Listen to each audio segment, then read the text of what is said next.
I'm Doug. And I'm Cathy. And this is Maggie Mae. Join us as we follow the moon. Today we're going to show you some absolutely amazing places.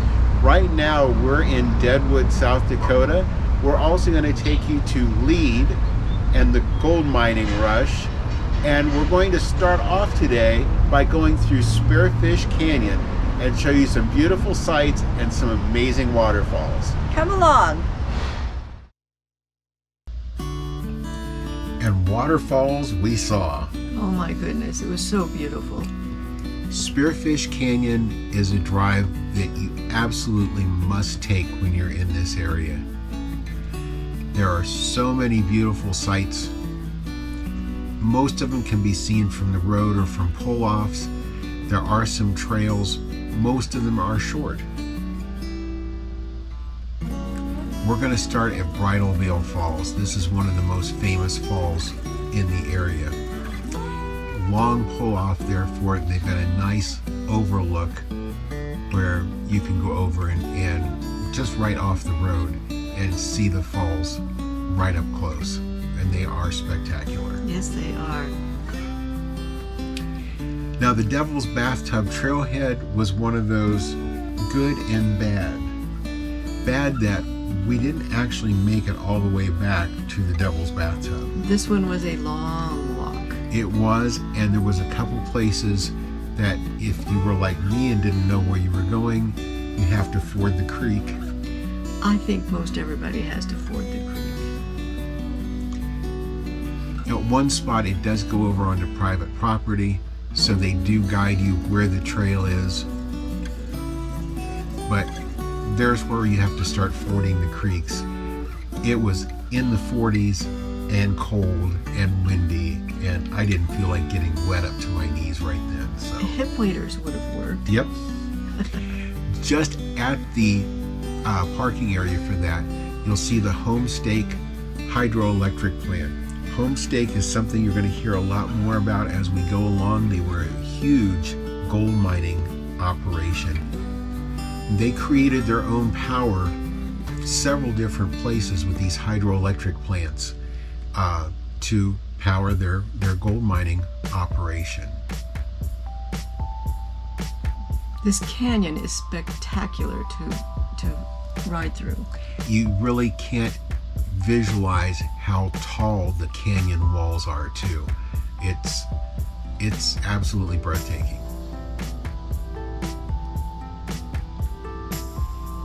Now Little Spearfish Falls is actually located just behind a restaurant, and they've got a nice little observation deck there where you can watch the water going over the falls.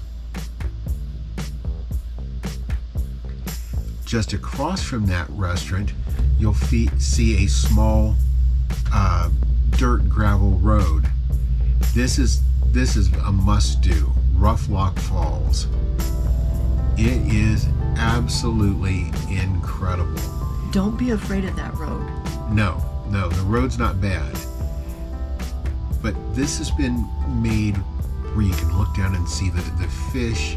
They've got great all paved walking trails, and you can view the falls from this side where you can see the cave down at the bottom of it, or from the other side where you've got more of a shot of the falls and on down into the runoff and the rapids.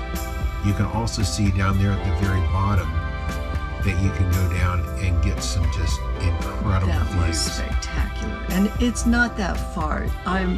It's an easy walk. Yeah, it isn't a very easy walk. And along that unpaved road, you've got some beautiful scenery. That's right.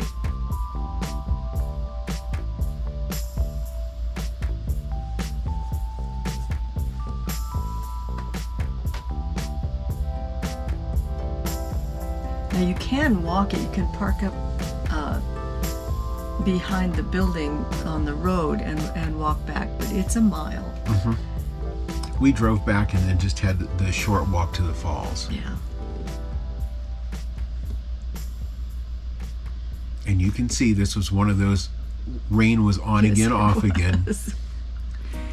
From Spearfish Canyon, the road leads into Lead. And Lead was known for the gold mining. And it is a really neat small town that was really a major stop because of the Homestake Mine. The Homestake Mine, which was in Lead, was the largest gold mine in the world. And again, it's a sleepy little town now. Mm-hmm.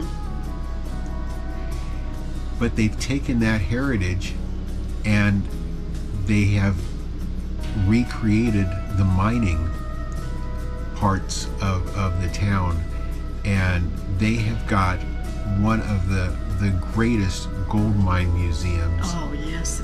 that I've ever seen. It's actually right here on our right. It was so detailed. Very inexpensive museum, definitely worth your time to stop and take the tour. And there's two ways that you can do it. You can either do the self-guided tour, which takes you around through the upstairs of the building, and that was the largest gold nugget they'd ever pulled there in that last frame. It was 7 3/4 ounces.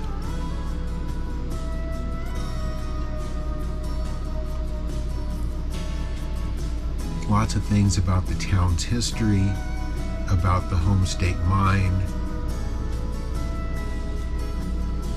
And this part is just all a self-guided tour.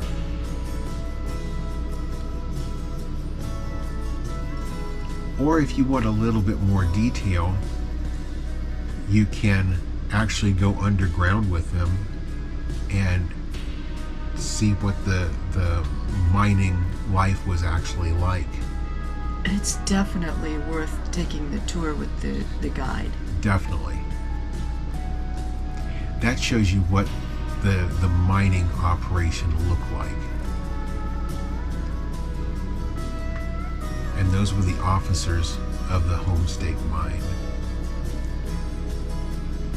So this is where we started with our tour guide, and she had been there in the area her entire life. Her father, her family had worked in the Homestake Mine, and this is how the mine was created.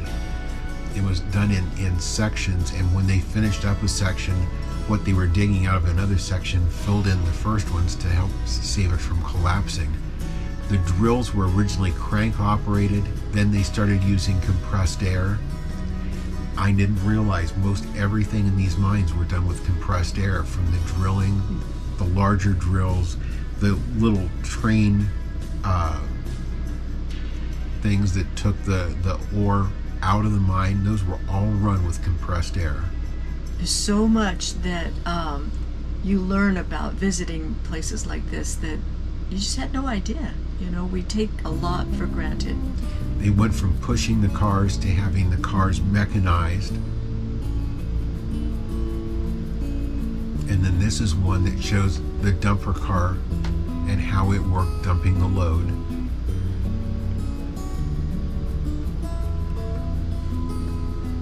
This was one of the supervisors' little offices, and this was their phone system that they had in the tunnels.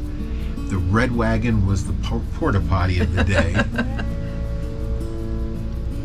and the elevator that brought people down 9 at a time or took them back to the surface. Just outside the museum, you see the old City Hall, which is now repurposed as a hotel. And across the street, one of the mine shafts, some of the equipment, and when you go on up, you can see where the gold was mined.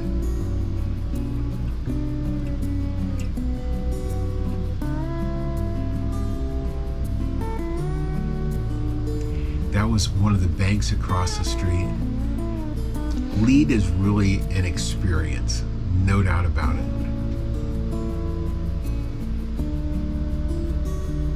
It is kind of a sleepy old town now, but it's really, really cool. The Opera House sitting back there, that was one of my favorite buildings.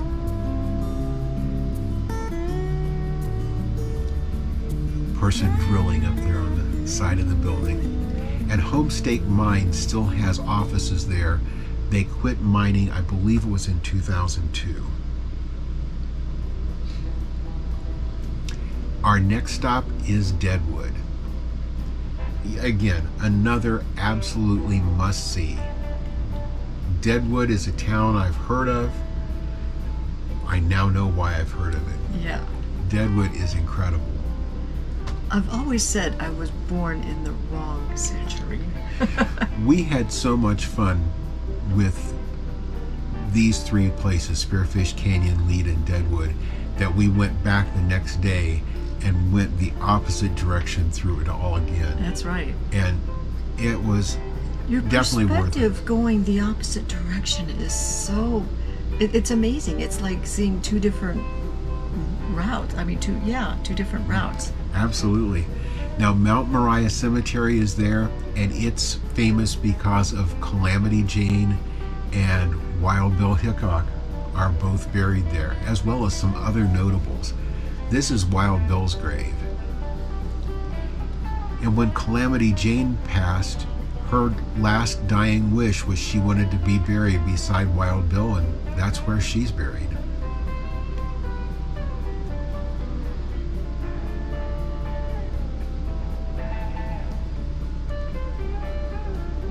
Now, right beside them is Potato Creek Johnny.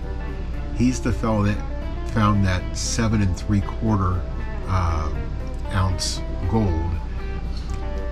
Miss Dufresne was a notorious madam of the area.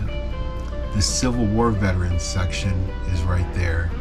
And then they have this overlook. That flag, they were given permission during World War I by Congress to allow that flag to fly 24/7. And that overlook lets you look over the town of Deadwood. Now, there's also a Chinese section. There is a Jewish section. It's quite an extensive cemetery. Preacher Smith was one of the first Methodist ministers to come into the area. He only was there for about 2 or 3 months before he had been killed. Colonel John Lawrence's grave is there. We didn't have time to go through the tour, but the Adams House is there. The Adams House is a very historic home. You can go inside, tour it. Definitely on the list for next time. Absolutely. And there is also in the downtown, this is only a couple blocks out of the downtown, but there's also an Adams Museum downtown.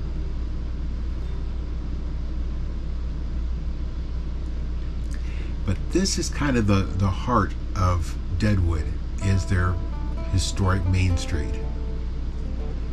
And talk about feeling like you're taking a step back in time. Oh, yeah. There are a lot of saloons. This is where Wild Bill was shot, was inside this saloon. As well as it looks like a few moose and other creatures. The peacock above the door. But beautiful old bar. Yeah, it was beautiful.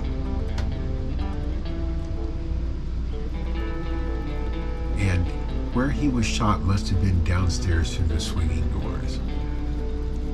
You can take carriage rides throughout the town in the old stagecoaches.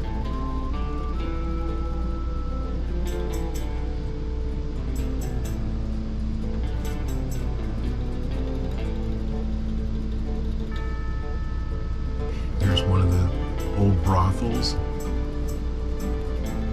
I like the sign, you must be 16 or older to enter. The brick streets were beautiful. All the storefronts were just amazing. Yes, they were.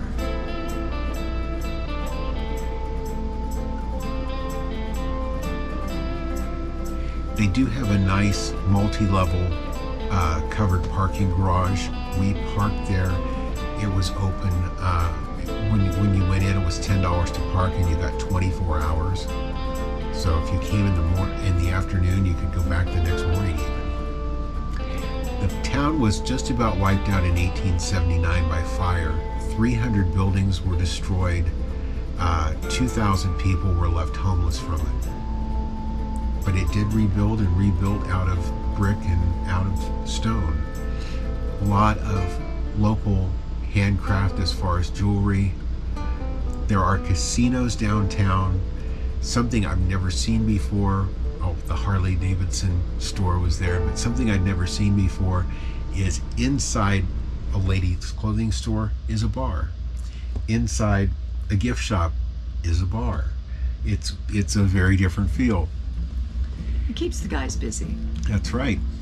This is their little outdoor area that if they have a concert or something like that, it's right there on the main corner downtown. This was a favorite. Yes, it was. This was the old train station.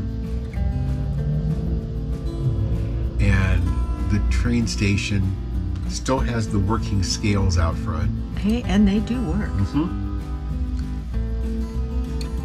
There's the Adams Museum.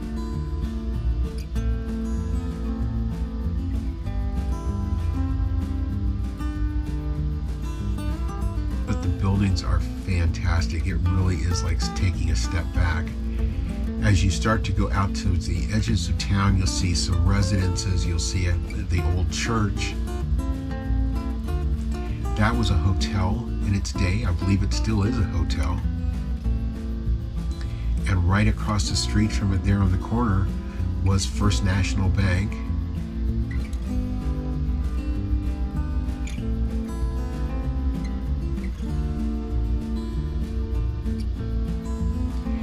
Now the fellow that shot Wild Bill was actually caught inside this store. It didn't look like this at the time, I'm sure. I was thinking he had good taste. Yeah. It was an art gallery. And there's a lot of these throughout town that show you what Deadwood looked like. 1876 was when the town was founded. Coming upon their 150th. Mm-hmm.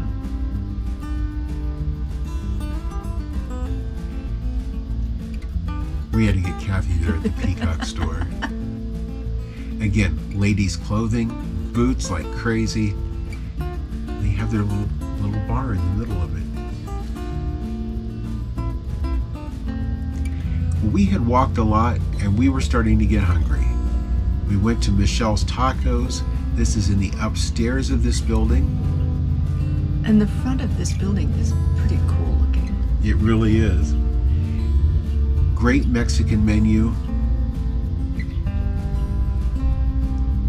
And the food was delicious. We started things off with a margarita, chips, salsa, guacamole. Cathy had the flautas. And I had a chili relleno plate that was fantastic.